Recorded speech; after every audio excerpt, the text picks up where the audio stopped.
ሰላም አለይኩም ጓደኞቼ እንዴት ናችሁ? እኔ ያለሁኝ አልሐምዱሊላህ። ዛሬ መስሊ ዶሮ ልንሰራ ነው። የሚያስፈልጉን ኮተቶች እንደዚህ ናቸው። ቶማት፣ ሽንኩርት፣ ድንች፣ ነጭ ሽንኩርት ሁሉንም አልጨምርም፣ ግማሹን ነው የምጨምረው። ይሄ ዱባው አልሰራሁትም፣ አነሳሁት። ሴትዮዋ አትወደውም። ይሄ ደግሞ ሀሺሽ ወይም የድንብላል ቅጠል ነው። አላኩልያል 3 ዶሮ ነው። እዚህ ሀገር አራት ቦታ ነው የሚደረገው። የዚህ ሀገር ዶሮ እንደኛ ሀገር ዶሮ እንደማይጣፍጥ እንግዲህ ዝም ብሎ ነው፣ አያጓጓም። በተለያየ መርፌ ስለሚወፍሩ ጣዕም የለውም፣ ምንም አያስቀና ማለት ነው። አላኩልያል ወደ ዶሮ አጠባ ሄድኩኝ። አራት ቦታ ቆራረጥኩኝ፣ 12 ቦታ 21 ሰው የሚበላ ምግብ ነው እንግዲህ እየሰራ ያለሁት። እኛ ቤት ቤተሰብ አለ።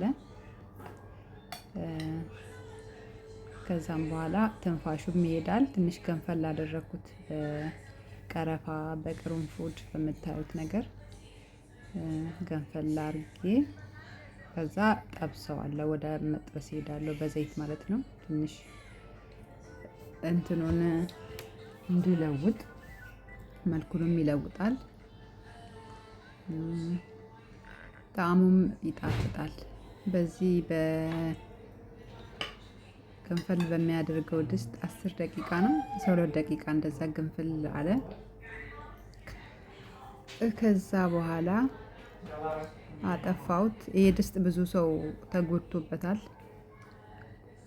ትንሽ አንድ 5 ደቂቃ ምናምን መዝጋት አለብን። ወዲያውኑ የምንከፍተው ከሆነ እሳት ነው የሚያወጣው። ከዛ ዶሮውን ጠበስኩት እንደዚህ ሁሉንም ጥብስብስ አረኩኝ።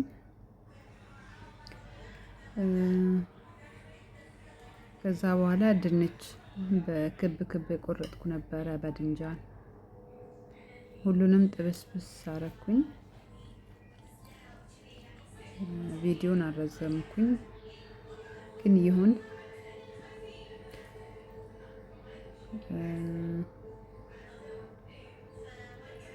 ከዛ እንትኑን ድንቹን ሽንኩርቱ ምናምኑን እጥብጥብ አረኩኝ። መክተፍ ነው የሚቀረኝ አሁን። ድንች ያው እየጠበስኩኝ ነው። ሽንኩርት ደግሞ ቀይ ከሆነ በኋላ ወይም ትንሽ አረር ካለ በኋላ መሀል ላይ ይጨመራል እና ለቴስቱ በጣም አሪፍ ነው። ይጣፍጣል፣ ምግቡ ይጣፍጣል። የተጠበሰ ሽንኩርት ሲጨመርበት ማለት ነው። ይሄ የሩዝ ውሃ ነው ያዘጋጀሁት። ከዛ ሌላ ደግሞ ሽንኩርት ጠብሳለሁ፣ ምክንያቱም ለሶስ ማለት ነው። የምጨምራቸው ቅመማ ቅመም እነዚህ ናቸው። ከሞን ወይም ሰኖት የሚባለው፣ እርድ፣ ቆንዶ በርበሬ የሚባለውና ጨው፣ ብቻ ብዙ ነገር የተቀላቀለበት ነው። ይሄ የድንብላል ዱቄት፣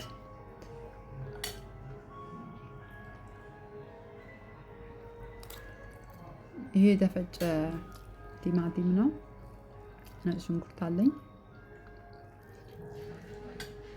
ሶስ ነው ይሄ የሰራሁት ነው።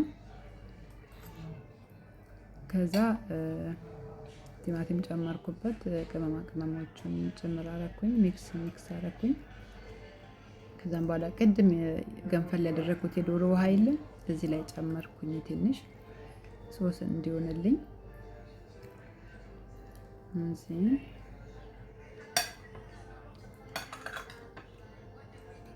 ይሄ ውሃውን ጭምር አድርጌ ሶስ አረኩት ማለት ነው። ግን የሆነ ቂቤ አለ። ቆይ አሁን አሳያችኋለሁ። ቂቤ ልክ የሀገራችን ትንፋሽ አለው። እኛ አንዳንዴ ገፎ ስንሰራ ይህን እንጠቀማለን። በቃ የሀገራችን እቃው ነው እንጂ በሌላ ሃይላንድ ነገር ቢሆን የሀገራችን ነው። ጣዕሙ፣ ሪሃው፣ ስሜሉ ማለት ነው፣ ሽታው ማለት ነው። ከዛ ደግሞ እንደዛ የጠባበስኩትን ድርድር አረኩኝ። አንድ ሽንኩርት ሳልጠብስ ዝም ብዬ እንትን አረኩኝ። ሴትዮዋ እንደዚህ ትወዳለች። የሽንኩርት ሱስ አለባት። ከዛ ድርድር ካረኩኝ በኋላ ዶሮውን ጭምር አድርጌ አስተካከልኩት። መስመር አስያዝኩት። እንደዛው ቲማቲምም አልጠበስኩም ዛሬ። ቶሎ ይሟሟል የተጠበሰ። ለሽታው አሪፍ ነው፣ ለጣዕሙም አሪፍ ነው የተጠበሰ። ግን እኔ አልጠበስኩም፣ ምክንያቱም ቶሎ ስለሚሟሟ ማለት ነው። ከዛም በኋላ ትራበኩኝ። አንድ እጄ ስልክ ስለያዝኩኝ በአንድ እጄ ነው እያስተካከልክ ያለሁት። እንግዲህ ትፍረዱ ይፈረድብሃል አለ። እኔ አንድ ድስት ብቻ ነው የምጠቀመው። አሁንም ያንንም እንትን አላበካክልም። ሁሉንም የሶሱን ሰራሁበት። ሶሱን ገለበጥኩኝ በሌላ እቃ፣ በራሱ ድስት አደረኩኝ። አሁን እዚህ ላይ ሶሱን አፈስበታለሁ ማለት ነው። ሶሱ በጣም የሚጥም ነው።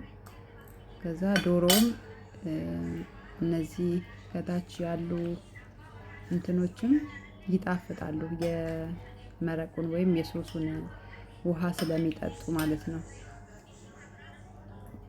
ይኸው እዚህ ጋር ፈሰስኩበት። ከዛ የድንብላል ቅጠል ነው ቆርጬ ነበረ ብትናረኩበት። ይሄ ደግሞ ሄል ነው። ሄልም በጣም አሪፍ ነው ለሽታው። ከዛ በኋላ ይኸው የ21 ሰው ምግብ ነው። ጭምር አድርጌ ክድና አረኩት ማለት ነው። እና ይህን ይመስላል። ልክ ትንፋሽ ሲያወጣት ሩዙ ደረሰ ማለት ነው። እኔ በትንፋሽ አውቃለሁኝ፣ ምግብ ሰሪ ስለሆንኩኝ በትንፋሽ አውቃለሁኝ። ከዛም በኋላ ለሴትዮዋ አስረክባለሁ ማለት ነው። ሴትዮዋ ናት። ይሄ ዛፈራን ነው። ድስት ውስጥ ከከተትኩኝ በኋላ ያው ፎቅ ላይ ብትንትን አደረኩበት።